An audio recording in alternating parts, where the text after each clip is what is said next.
When my dad died, I thought the worst part was the loss, but I had no idea what betrayal waited for me next. My sister rewrote the will, took everything, and buried our father's real story until I uncovered a secret that changed everything. What came after wasn't revenge. It was something better. My mom died on a Thursday morning, not long after the sun came up. I was still half-dressed when I got the call from the care home. The nurse sounded practiced, like she'd already made a dozen of those calls before me. She said Mom passed in her sleep, peaceful, no pain, all of that. I said thanks and hung up without saying goodbye. Then I just sat on the edge of my bed staring at the floor for I don't even know how long. I'm not gonna lie and say me and Mom were super close or that I collapsed. In grief or anything like that, it was more complicated, more like the final chapter in a story where you weren't the favorite character and you know it, and now there's no rewrites. See, I have a sister, Karen. She's 4 years older and was always the golden child. Mom used to say Karen was born smiling and never stopped, always said she was the one with ambition and heart while I was the one who couldn't finish anything. I heard that so many times growing up that I started to believe it. Myself, didn't help that Karen went off to college, got a law degree, married rich, bought a lake house, and sends holiday cards with matching sweaters every year, while I bounced around jobs and lived in a rental with a bad roof and a cat that hates everyone but me. When I showed up at the house after Mom died, Karen was already there with her husband Rick. The door was unlocked, and there were 3 black SUVs parked out front like she was planning a stakeout. She hugged me like someone poses for a picture, stiff and forced, then told me they'd already started sorting through Mom's things. I asked if we could wait a bit, maybe breathe, and she just looked at me with that same look she's had since high school, like I was the slow one in the group project. I let it go, figured what was the point. We buried Mom the following week, tiny ceremony, light rain, nobody cried but me, and even then I kept it quiet. Afterward, we went back to the house and that's when Karen dropped the bomb. She handed me a copy of the will. Her name was on everything: the house, the bank accounts, the safety deposit box, even the antique jewelry from our grandmother. My name wasn't on a single line, not even as a backup. I stared at the paper like it was in another language. I said, "Are you serious?" And Karen had the nerve to look surprised. She said, "You know how Mom felt. She wanted everything to be taken care of properly." I said, "I'm her son," and she just smiled like that meant nothing. Like biology was some outdated concept. I didn't yell, I didn't fight, I just walked upstairs to my old room, sat on the floor and stared at the spot where my childhood bed used to be. I felt like someone had reached into my chest and pulled out the last piece of family I had. The next day, Karen started clearing out the house, tossing things into boxes marked Goodwill without even looking. She told me I could take anything from the attic that wasn't claimed, whatever that meant, so I went up there, mostly to get away from her, and started digging through boxes of old books and Christmas decorations and faded photos, and that's when I noticed the wall. One of the panels didn't look right, the wallpaper was peeling slightly, and underneath it was a seam, like someone had patched the wall but never finished. I pulled at it slowly, careful not to tear too much, and behind it was a small hollow space, like a cubby carved into the wall frame. Inside was a weathered leather journal, tied with twine, no dust, no mold, like someone had hidden it and meant for it to be found. I opened the first page and saw my mom's handwriting, shaky but unmistakable. The first line read, "If anyone finds this after I'm gone, then I finally have the courage to let the truth be known."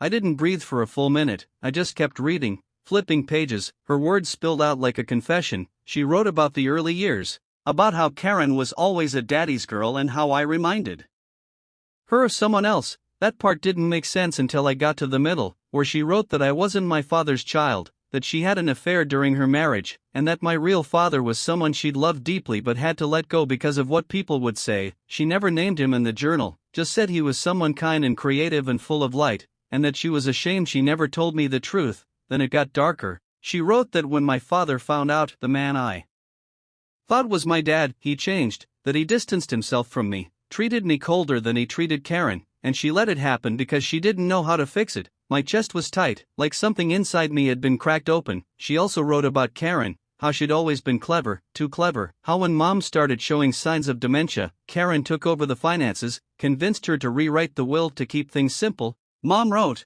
"I don't remember signing it, but Karen said I did," and that she felt helpless watching everything slip away while her daughter treated her like a child. The last pages of the journal were almost illegible, the handwriting breaking apart, but the last full line read, "I hope one day he finds this, I hope he forgives me." I sat in the attic holding that book like it was a beating heart, and I knew right then that I wasn't just cut out of the will, I'd been erased from my own history. And I wasn't going to let that stand, not this time. Not again. I took the journal and left without saying a word, and that night I started making calls, not to lawyers, not yet, but to people who knew Mom before Karen took over, and what I started uncovering was way bigger than I expected.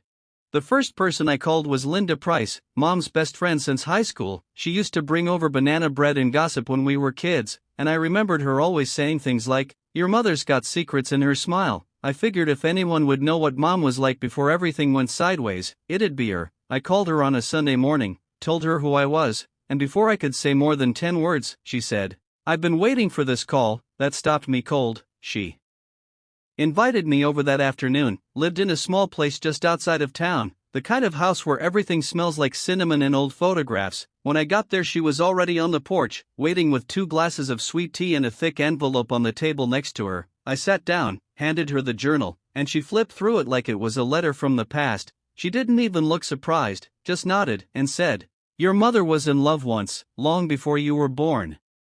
But she was never allowed to say it out loud. I asked her about the man, my real father, but she shook her head, said she didn't know his name, just that he was a musician, played guitar at the local bar back in the late 70s. Mom used to sneak out just to hear him play, and Linda said, she told me once that being with him made her feel alive in a way she never had before, but then her parents found out, pushed her into marrying my supposed father, who came from money and had proper status. It all felt like something out of a sad Southern novel, forbidden love, family pressure, and years of silence. I asked about the will, about Karen, and Linda's whole demeanor changed. She reached for that envelope and handed it to me. Inside were photocopies of old documents, power of attorney forms, bank statements, letters with Mom's signature that didn't quite look right, and one notarized will dated 3 years before the one Karen had shown me. In it, the house was split between both of us. The accounts were to be divided evenly, and most importantly, the original will included a note that said, "To my son, who carries the pieces of a life I once knew." It was poetic, painful, and most of all, damning. Linda told me she tried to confront Karen once, asked her why the will had changed so drastically when Mom's condition got worse, and Karen told her flat out that Mom wanted to simplify things.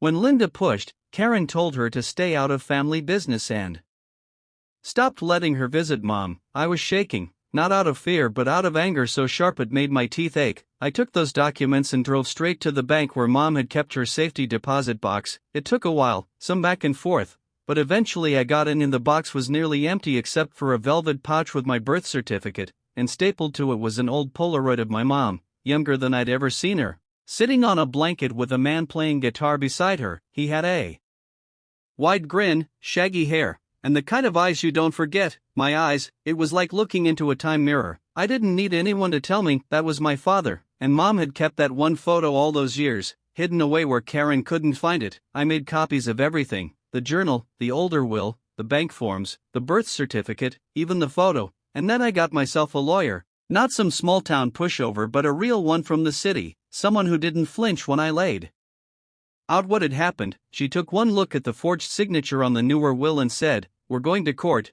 but here's the thing. I didn't tell Karen right away. I let her keep thinking she'd won." She started having contractors come in, talking about modernizing the kitchen and opening up the space. She even listed some of the furniture on Facebook Marketplace, including the old rocking chair Mom used to sit in when she read to us. When I saw that, I snapped. I marched into the house while she was giving a stranger a tour and said, "You need to stop." She laughed, actually laughed, and said, "You gave up your claim when you walked out of the funeral like a ghost." I handed her a manila envelope with copies of everything and said, "We'll see what the judge thinks." And for the first time in my life, I saw real fear in Karen's face, not annoyance, not pity, but fear. She opened the envelope and went pale. She tried to play it off, said, "This proves nothing," but I could see it sinking in, like a crack spreading through glass. That night she called me, her voice soft for once, said she wanted to talk. She invited me over and we sat on the back porch where we used to eat popsicles as kids. She cried, real tears, told me she was scared, said when Mom got sick she didn't know how to handle it, said she was drowning in bills and decisions and resentment, and one day she just stopped caring about fairness. She said, "I didn't think you'd fight for it. I didn't think you cared." I told her I didn't care about the money, not really. I cared about the truth, about being erased, about Mom's story being twisted into something cold and clean just so she could feel in control. Karen said she didn't know about the journal, about the photo, and maybe she was telling the truth, maybe not. I didn't care. I told her I was going through with the legal challenge and that if she wanted to talk settlement, now was the time. The next week, her lawyer called mine and we met in a conference room downtown. White walls, bad coffee, cold air. Karen looked like she hadn't slept, and after a lot of back and forth, they agreed to mediation, and by the end of it, I got half the estate, including the house, and most importantly, a written admission that the previous will had been signed under questionable conditions. It wasn't quite justice, but it was close enough to peace for me to breathe again. I moved into the house that spring, patched the walls, kept the journal in a glass case on the shelf next to the Polaroid, and sometimes, when the wind comes through the attic just right, I sit in the rocking chair and imagine my mom up there smiling, finally unburdened, and for the first time in my life, I feel like I belong in this house, not as a guest, not as the forgotten son, but as someone who took back his name from the ashes. After settling into the house, it didn't take long for the ghosts to start whispering. I don't mean that in a haunted kind of way, not like creaky floorboards and shadows in corners, but the kind of whispers that live in old wallpaper and handwritten notes tucked in cookbooks and the smell of lavender that hit me every time I opened Mom's old closet. The house wasn't just a structure, it was a memory frozen in time, and as I peeled back each layer I realized how much of Mom's life I never really knew. I started going through the attic one box at a time, found old report cards, mine and Karen's birthday cards from people I didn't recognize, and dozens of cassettes labeled with dates and little notes like Ben's first word or rainy day dance. And even though I didn't own a cassette player, I went out and bought one from a thrift store, plugged it in and let it play for hours. It was her voice, my mom's voice, singing, humming, talking softly like she thought no one would ever hear it again. She'd recorded herself reading poems, sometimes even letters to no one, or maybe to me. On one of them she said, "Ben, if you ever find this, just know I did the best I could with the choices I had. I wanted to fight harder, but I didn't know how." And I swear I sat on that floor for hours just holding that tape in my hand, feeling like I'd been given a second chance to meet her, not just as a mother but as a woman, as a person. I started writing everything down, not just the court stuff or the inheritance mess, but the details, the stuff that got lost between Karen's bitterness and my own silence. And slowly I started to heal. I even reached out to some of Mom's old friends, her college roommate, her childhood neighbor, people who remembered the version of her before the illness, before the silence, and every story they told added another piece to the puzzle. And I realized that even though she never got to tell me her whole truth in life, she left it in breadcrumbs all around me. One afternoon while cleaning out the shed, I found a locked metal box under a pile of cracked paint cans. It was rusted and nearly falling apart, but inside was something that made my hands go cold. It was a stack of letters from my real father, all dated between 1979 and 1981. Some of them were returned unopened, others had notes scribbled in the margins. One just said, "I'm sorry I wasn't stronger." His name was David Harrington, and he wasn't just some guy with a guitar. He'd gone on to become a session musician in Nashville, had played with big names and even toured for a while. I googled him, found an old photo that matched the Polaroid, and then a few hours later I found his obituary. He'd passed away 6 years ago, heart attack, sudden, no kids, no spouse, just a short blurb about a quiet man who lived alone and played guitar every morning by his window. I don't know why, but I cried harder for him than I had for anything in years, maybe because it felt like I lost him twice. Once before I ever knew him, and again when I found out I'd never get the chance to knock on his door and say, "Hey, I'm your son." But that grief came with something else too, a strange kind of clarity, and I realized that for all the lies and manipulations and stolen years, I still had the truth now, and no one could take that from me. Karen and I didn't speak much after the settlement at first, just the occasional email about tax documents or utility bills, but one day she sent me a photo of us as kids sitting on the porch with popsicles, her eyes squinting from the sun, mine covered in dirt and grinning like a fool. She wrote just 2 words under it, "I'm sorry," and maybe it was too little too late, but I printed it out and stuck it on the fridge, not because I forgave her yet, but because I wanted to remember that even the worst things come from somewhere. We're all just shaped by our fears and needs and the people who raised us. Eventually I started getting involved in the local community, helped restore the old church Mom used to sing at, joined a group that archived small-town history, and even started volunteering at the nursing home, the same one where she'd spent her final years. I met people who remembered her not just as a patient but as someone who told jokes, painted little flowers on stones, and taught knitting to the volunteers. There was a nurse named Gloria who said, "Your mom was a fighter. Even when her words started slipping, she always had this look like she was holding on to something important just for you, and maybe That's what this whole thing had been about. Maybe she knew I'd need to find the pieces to understand her, to understand myself. I don't know if I believe in fate or signs or any of that, but one day I was walking past the music store downtown and I saw a kid, maybe 17, sitting on the bench outside playing guitar, not particularly well, but with that same fire in his eyes that I imagined David had, and I sat down and asked if he wrote his own stuff. He nodded shyly and I said, "You ever need a place to play, let me know. I've got this old porch and a rocking chair that could use some music." And he smiled and said, "Maybe I will." And in that moment I felt something shift, like the circle had closed, not in a way that erased the pain or made everything neat and tidy, but in a way that said it was okay to keep living, to build new things from the broken parts of the old ones. And as the summer wore on and the air got thick with honeysuckle, I sat on that porch most nights reading old letters, sipping sweet tea and listening to the faint sound of a guitar drifting in from the bench down the street. And I thought, yeah, maybe this is what healing sounds like. Maybe this is what home finally feels like. Fall came in like a slow-burning candle, warm and gold at first, then slipping into something quieter, something a little sadder, and by then the house had started to feel like mine, not just something I inherited or a reminder of all the things I'd lost, but like a part of me, like I'd started to root into it, grow around its cracks and old wallpaper like ivy. And I'd thought maybe that was the end of the story. Maybe that's how it wrapped up, a soft landing after a storm, but I should have known better, because healing doesn't mean the world stops throwing punches, it just means you start catching your breath between them. So when I got a letter in the mail one Saturday, yellow envelope, no return address, old school handwriting, I didn't think much of it at first, just tore it open with my coffee in one hand, still half asleep, and the second I read the first line, everything inside me dropped like a stone. "Mr. Benjamin Taylor, my name is Sharon Harrington. I believe we may be half siblings," and I swear I reread it 6 times before I even breathed again. I didn't even know what to feel. It was like the floor moved under me, like reality rewrote itself in real time, and I sat there for what had to be an hour just staring out the window, trying to wrap my brain around it. Turns out David Harrington, the man I'd only just discovered was my biological father, hadn't been quite as alone as I thought. He had a daughter, Sharon, 3 years older than me, from a relationship right after he moved to Nashville, and she'd only recently learned about me after going through his things following his death. Apparently he'd kept every letter he'd sent to my mom, and in one of them he'd mentioned me by name, said he hoped someday I'd come looking for him, said he'd never stop thinking about the boy with dark eyes and a wild laugh. And she found that letter, Googled me, found a small town obituary for my mother, and eventually tracked me down. It was all too much at once.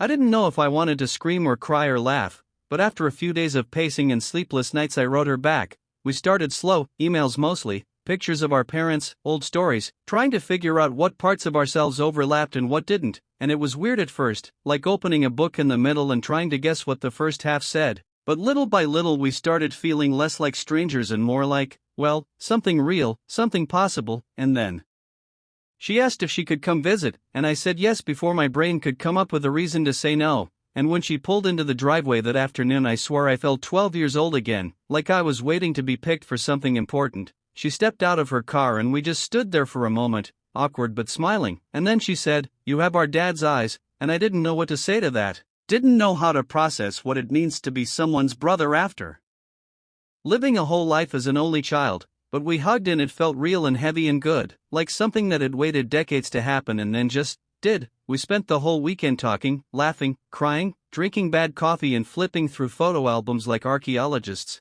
trying to reconstruct a life we missed out on. And every story she told about David made me feel both closer to him and sadder that I'd never get to tell him I made it through, I survived, that I turned into someone he might have been proud of. She said he wasn't perfect, struggled with loneliness, sometimes went quiet for days, but he was kind and talented and loved deeply even if he didn't always know how to show it. And I swear every one of her words planted something new in me, something I didn't even know was missing until it bloomed. And at one point we were sitting on the back porch and she looked at the overgrown garden and said, "You ever think about building something here?" And I laughed and said, "Like what?"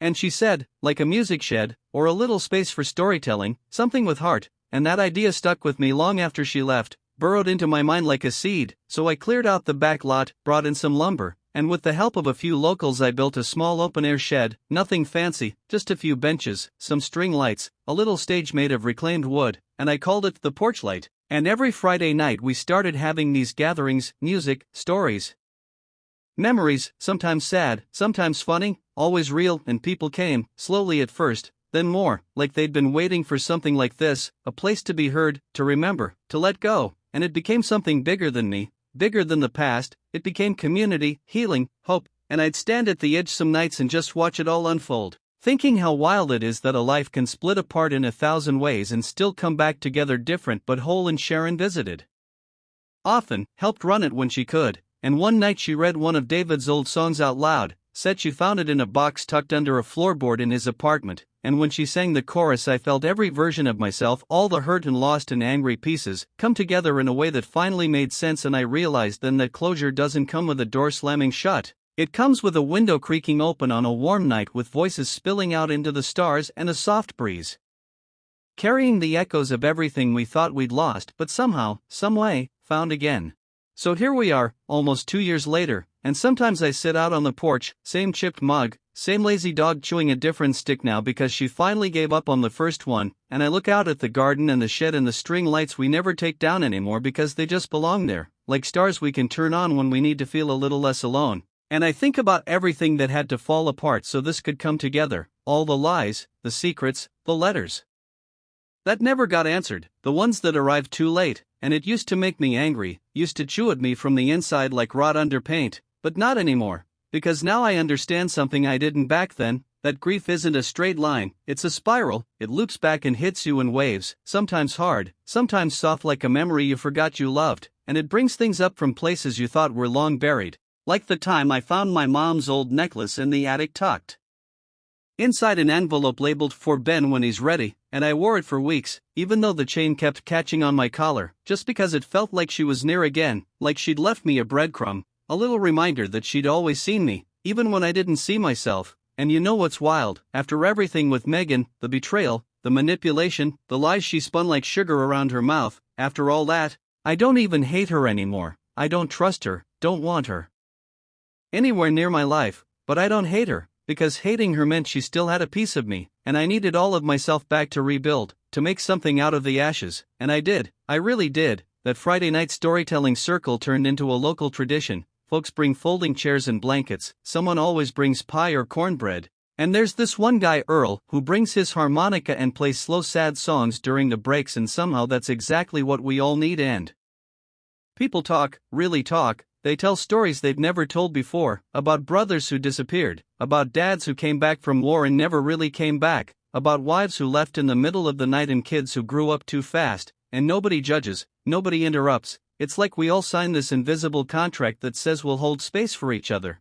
and the way that heals you, I can't even explain. It's like having your soul stitched back together by strangers who somehow know exactly where it hurts. And Sharon, man, she became more than a sister, she became my anchor, my co-conspirator in this whole rebirth thing. And sometimes we just sit and laugh about how wildly complicated our family tree is now, how there's a whole branch that got pruned and another that grew sideways, and how we're somehow the weird little saplings that managed to survive anyway. And I finally understand why David kept all those letters, even the ones that never got mailed, because sometimes just writing it down, getting it out, it makes the weight a little less. And I think he wanted to be found. I think he hoped one day someone would piece together who he really was, not just what the world saw. And I hope I did that for him, I really do. And I hope if there's something after this, he's looking down and seeing what we built here, how the broken bits didn't stay broken, how they turned into bricks. And the other night I stood on that little wooden stage, wind brushing against my back, lights glowing soft overhead, and I told my story, all of it, from the chipped mug in the porch, to the death and the betrayal and the fire and the forgiveness. And when I finished, nobody clapped, not right away, they just sat in silence, the kind that wraps around you like a hug, and then someone whispered thank you, and that was enough, more than enough, because in that moment I realized I hadn't just survived my story, I had rewritten it. I had taken the pen back and scribbled out the parts that were meant to break me and turned them into something that could hold other people too. And if you're listening to this, whoever you are, wherever you are, maybe holding your own chipped mug or nursing a memory that doesn't sit right, I want you to know something: your story isn't over, not by a long shot, and sometimes the family you lose makes space for the one you choose. Sometimes the endings you never asked for are just chapters you had to get through to find the part where it all finally starts to make sense.